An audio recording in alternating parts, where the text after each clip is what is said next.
Oh. So ini kita sa Greystone. So doon na kita kakabitan ng ilaw. Nabagsak ito sa NCT. Madali lang ito guys. Magkabit tayo ng ilaw sa front. Like driver side front fog light, no? Bagsak ito sa NCT yung kanyang sasakyan. Honda Accord. Honda Civic. So like kaya na emergency ito dahil Monday na kanya ang retest, no? Monday. So tingnan natin kung tama ba yung nabili niya na paglamp guys. Paglamp simple talaga ito. Okay, so dito siya ikakabit natin. Ito yung papalitan yung lens lang naman talaga ang sira nito, kaso wala nang mabibili na lens lang. Kailangan talaga pagka dito buo talaga, like this one here.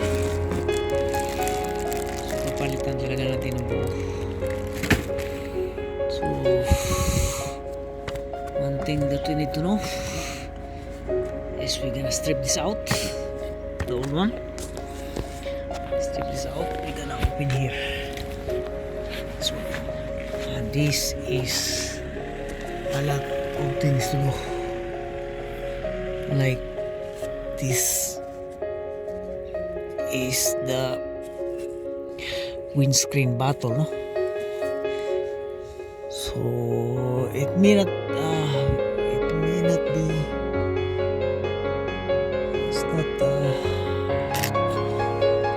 easy enough access. See here. So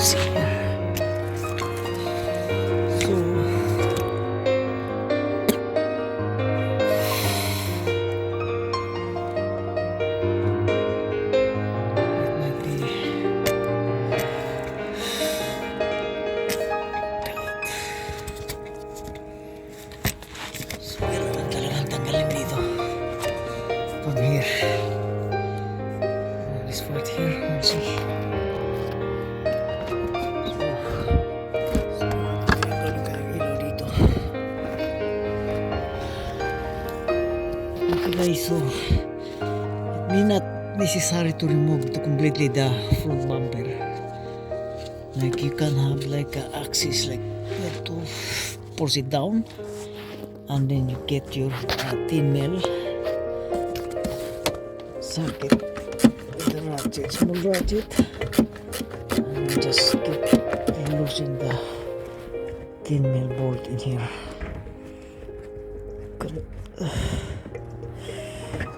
This is the 10 mil bolt that's holding the problem. Okay, and when it is done, it may release on the outside, just push outside. And this is it. So you have only the 10 mil here that is holding on the inside here. Okay, you can replace now with the new one. But before to pull on, we're gonna try if the valve is still working. It seems like the valve is very old. We need to double check this bulb if it is working.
And then put this thin bolt on the inside.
That's how we simply repair the problem.